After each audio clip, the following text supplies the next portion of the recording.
আমাদের হোস্টেল কিন্তু সরকারি, মেয়েদের কোনো হোস্টেল ফি লাগে না, তবুও প্রত্যেকটা মেয়েদের কাছ থেকে হোস্টেল ফি নেওয়া হয় 1000 থেকে 2000 টাকা। এমনকি হবিগঞ্জ নার্সিং মিডওয়াইফারি কলেজে ছেলেদের কোনো হোস্টেলই নাই, প্রত্যেকটা ছেলেদের কাছ থেকেও হোস্টেল ফি নেওয়া হয় 1000 থেকে 2000 টাকা। আমাদের 20 দফার মধ্যে উল্লেখযোগ্য যে কিছু দাবি হলো ভর্তি এবং মেডিকেল বাবদ অতিরিক্ত টাকা গ্রহণ করা, কোনো প্রকার রসিদ থাকে না, এই টাকা যে নেওয়া হয় তারও কোনো রসিদ নেই।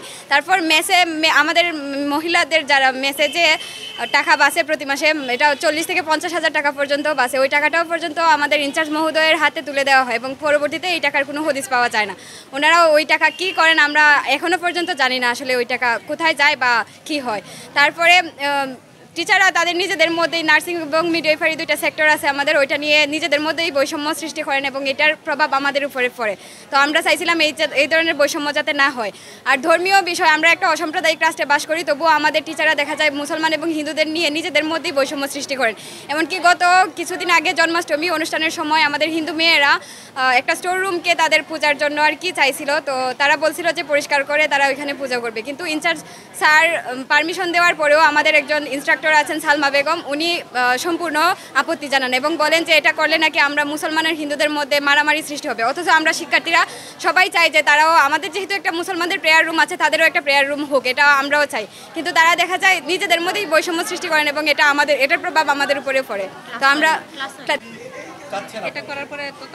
আজকে আমাদের কার্যক্রম ছিল যে আমাদের কলেজ ফুল শাটডাউন থাকবে, কারণ আমরা ডিজিএনএম স্যারের কাছে রবিবারে গেছিলাম। রবিবারে যাওয়ার পরে আমাদের ডিজিএনএম অফিস থেকে কোনো ধরনের কোনো পদক্ষেপ নেওয়া হয় নাই। ওরা বলছিল যে তদন্ত কমিটি আমাদের কলেজে পাঠাবে, কিন্তু এই 3 দিন থেকে আমাদের সাথে ওরা কোনো ধরনের কোনো যোগাযোগ করে নাই, কোনো ধরনের কোনো অ্যাকশন নেয় নাই।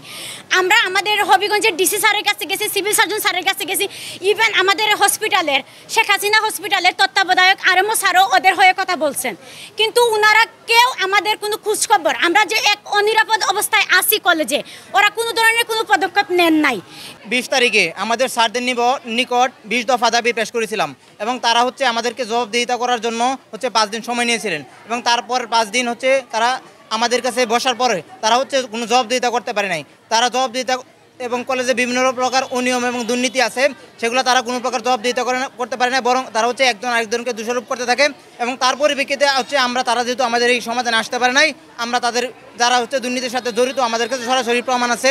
আমাদের নার্সিং ইনস্ট্রাক্টর ইনচার্জ কল্পনানী গরমি, nursing instructor Salma Begum, nursing instructor সম্পারানী দাস এবং 2জন অফিস সহকারী সুজন মিয়া এবং মতি, তাদের 5 জনের পদত্যাগের দাবিতে আমাদের এই আন্দোলন চলতেছে এবং যতদিন পর্যন্ত তাদের পদত্যাগ না হবে এবং আমাদের লিগাল নোটিশ না পাবো, আমাদের আন্দোলন চলতেই থাকবে। এবং আমরা আজকে কলেজে কমপ্লিট শাটডাউন দিয়ে দিব। তাদের আমরা যতদিন পর্যন্ত ডিজিএনএম থেকে আমাদের লিগাল নোটিশ না পাঠানো হবে, তাদের পদত্যাগের প্রেক্ষিতে ততদিন পর্যন্ত আমাদের এই কলেজ কমপ্লিট শাটডাউন থাকবে।